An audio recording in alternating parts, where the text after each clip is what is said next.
Welcome to Shika's cooking recipes. Shika's cooking রেসিপিতে সকলকে স্বাগত জানাই। আজ চলে এসেছি আরও একটি দারুণ স্বাদের রেসিপি নিয়ে। আজ রান্না করব পটল, আলু আর এক মুঠো ছোলার ডাল দিয়ে দারুণ টেস্টি একটি রেসিপি। এইভাবে একবার এই আলু পটল দিয়ে ছোলার ডাল বানিয়ে দেখুন। ভাত, রুটি, লুচি, পরোটা সব কিছুর সাথে ভালো লাগবে খেতে। আশা করছি আপনাদের কাছে রেসিপিটি খুব ভালো লাগবে। তো এখানে আমি আলু আর পটলটাকে কেটে নিয়েছি। দেখুন, আলুটাকে এইভাবে করে একটু চোখো চোখো করে কেটে নিয়েছি, আর পটলটাকে খোসাগুলোকে ফেলে দিয়ে আমি এইভাবে করে একটু কাট করে নিয়েছি। দেখুন, কাটটা দেখলে বুঝতে পারবেন কীভাবে আমি কেটে নিয়েছি। তো এরপর রান্নাতে চলে যাব। তার আগে আমি একটা মশলা তৈরি করে নেব। তো আমি একটা মিক্সার জার নিয়ে নিয়েছি, তাতে আমি একটা টমেটো ফালি করে দিয়ে দিয়েছি, 1 ইঞ্চি আদাকে টুকরো করে দিয়ে দিলাম, আর এখানে 5 চাক রসুন নিয়ে নিয়েছি, আর এর সাথে 2টো কাঁচা লঙ্কা দিয়ে দিলাম, আর সামান্য একটু জল দিয়ে এই একটা মশলার স্মুথ পেস্ট আমি তৈরি করে নেব।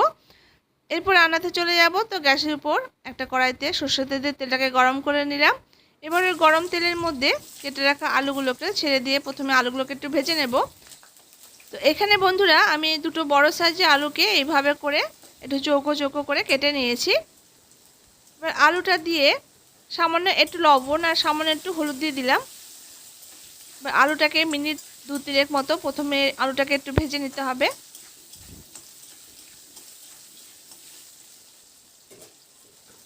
মিনিট 2-3 মতো আলুটাকে নাড়াচাড়া করে ভেজে নিয়েছি। এরপরে আমি কেটে রাখা পটলটা দিয়ে দিলাম। এখানে মোটামুটি আমি 5-6টা মতো পটলকে কেটে নিয়েছি। এবার আলু আর পটলটা দিয়ে আরও কয়েক মিনিট সময় ধরে বেশ একটু হালকা লালচে রং ধরা পর্যন্ত আলু পটলটাকে ভেজে নিতে হবে। তো দেখুন বন্ধুরা, আরও কয়েক মিনিট নাড়াচাড়া করে ভাজতে ভাজতে দেখুন আলু আর পটলটা একদম লালচে রং ধরে এসেছে। এবার এই পর্যায়ে আমি পটল আর আলুটাকে নামিয়ে রাখছি। তো রান্না করার আগে এইভাবে করে একটু পটল আলুটাকে ভেজে নিলে কিন্তু খেতে ভালো লাগবে তরকারিটা। তো আলু পটলটা আমি নামিয়ে নিলাম। এরপর যা তেল ছিল তার সাথে আমি সামান্য পরিমাণ একটু তেল দিয়ে দিয়েছিলাম। এবার তেলটা গরম হয়ে গেছে। এবার ফোড়ন হিসাবে দেখুন বন্ধুরা, আমি এখানে এলাচ, দারচিনি, লবঙ্গ, জিরে, একটা শুকনো লঙ্কা আর 2টো তেজপাতা দিয়ে দিয়েছি। এবার ফোড়নটা দিয়ে দিলাম তেলের মধ্যে। এবার একটু নাড়াচাড়া করে ফোড়নটাকে একটু ভেজে নেব।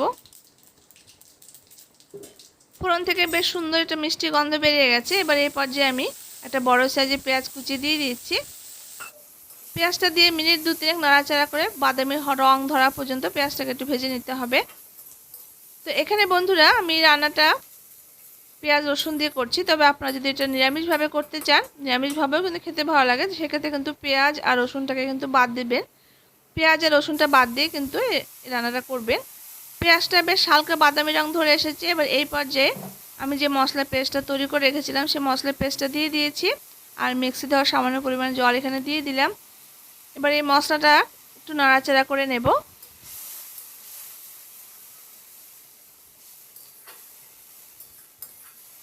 মশলাটা মিনিট 2 মতো একটু নাড়াচাড়া করে নিয়েছি। এরপর একে একে গুঁড়ো মশলাগুলো অ্যাড করে দেব। তো রুটিন যে মশলাটা হয় সেই মশলাগুলোই আমি অ্যাড করব। তো আমি প্রথমে 1/2 টিস্পুন হলুদের গুঁড়ো দিয়ে দিয়েছি, 1 টিস্পুন এখানে জিরে গুঁড়ো দিয়ে দিলাম, 1 টিস্পুন এখানে ধনে গুঁড়ো দিয়ে দিয়েছি, আর এখানে 1 টিস্পুন পরিমাণ লাল লঙ্কা গুঁড়ো দিয়েছি। ঝালটা অবশ্য যে যেমন খাবেন সেই রকম পরিমাণ আপনারা লঙ্কা গুঁড়িটা অ্যাড করবেন। আর এখানে যাতে সুন্দর একটা কালার আসে তার জন্য 1/2 টিস্পুন এখানে কাশ্মীরি লঙ্কা গুঁড়ো অ্যাড করলাম, আর টেস্ট হিসাবে লবণটা দিয়ে দিয়েছি। এবার সমস্ত মশলাটাকে নাড়াচাড়া করে খুব ভালো করে মশলাটাকে কষিয়ে নেব যতক্ষণ না পর্যন্ত মশলা থেকে তেল ছেড়ে আসছে। তো মশলাটা বন্ধুরা মিনিট 2-3 মতো একটু কষিয়ে নিয়েছি।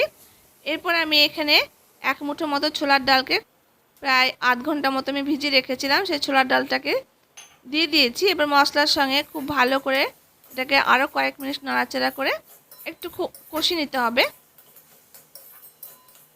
ছোলার ডালটা দিয়ে মশলার সঙ্গে মিনিট 2-3 নাড়াচাড়া করে খুব ভালো করে আমি কষিয়ে নিয়েছি।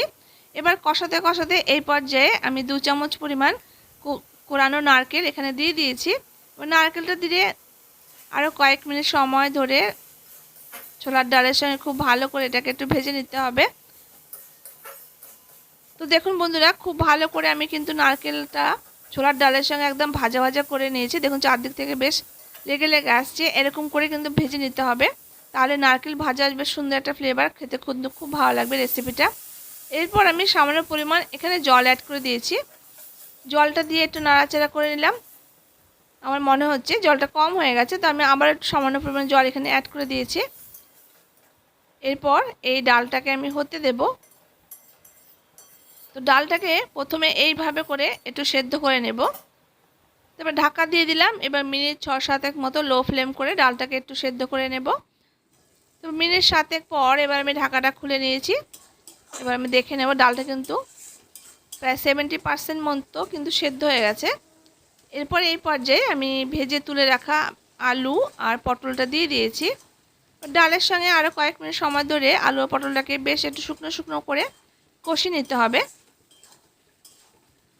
তো এইভাবে বন্ধুরা এই আলু পটলের তরকারিটা যদি এই ছোলার ডাল অ্যাড করে যদি রান্না করা হয় তাহলে কিন্তু খেতে দারুণ লাগে। ভাত, রুটি, লুচি, পরোটা সব কিছুর সঙ্গেই কিন্তু আপনারা সার্ভ করতে পারবেন। আর আপনারা যদি নিরামিষভাবে তৈরি করতে চান সেক্ষেত্রে কিন্তু পেঁয়াজ আর রসুনটাকে বাদ দিয়েও কিন্তু করতে পারেন। নিরামিষের দিনেও কিন্তু এই রেসিপিটা আপনারা করতে পারেন। পেঁয়াজ রসুন যদি না দিয়ে থাকেন সেক্ষেত্রে কিন্তু আপনারা করতে পারবেন। খুব ভালো করে পটল, আলু, ছোলার ডালটাকে কষিয়ে নিয়েছি। এবার আমি এখানে প্রয়োজন মতো জলটা অ্যাড করে দিয়েছি। আলু পটলটা যাতে খুব ভালো করে সেদ্ধ হয়ে যায় আর ডালটা যেন খুব বেশি একদম সেদ্ধ মতো না হয়ে যায় সেরকম বুঝে কিন্তু জলটা দিতে হবে। আর ডালটা যেহেতু আগে থেকে একটু সেদ্ধ করে নিয়েছি তো খুব বেশি কিন্তু জল দেওয়ার এখানে প্রয়োজন নেই। এবার সামান্য পরিমাণে আমি এখানে হাফ টিস্পুন একটু চিনি অ্যাড করে দিয়েছি, তাহলে টেস্টটা ব্যালেন্স হবে, খেতে কিন্তু খুব ভালো লাগবে। আর উপর থেকে আমি এখানে 3টে কাঁচা লঙ্কা দিয়ে দিলাম। এবার একটা ঢাকা দিয়ে ফ্লেমটাকে লোতে দিয়ে মিনিট 7-8 মতো একটু রান্না করে নেব। মিনিট 8 পর এবার আমি ঢাকাটা খুলে নিলাম। এবার আমি দেখে নেব। তো রান্নাটা কিন্তু আমার একদম শেষ পর্যায়ে। দেখুন আলুগুলো কিন্তু সুন্দর সেদ্ধ হয়ে গেছে। আর ডালটা আমি একটু দেখে নিই। ডালটাও দেখুন একদম যেরকম পরিমাণ আমি চেয়েছিলাম সেরকমই একদম পারফেক্টভাবে কিন্তু ডালটা সেদ্ধ হয়েছে। খুব বেশি কিন্তু সেদ্ধ হয়ে যায়নি আর একদম শক্ত থাকেনি। এরকম করে কিন্তু সেদ্ধ করে নামাতে হবে।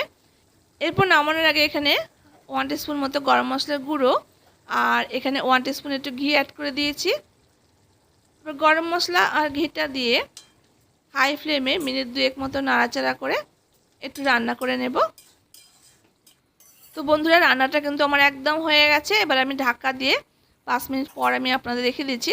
তো দেখুন বন্ধুরা একদম এরকম মাখো মাখো করে নিয়ে নামাতে হবে।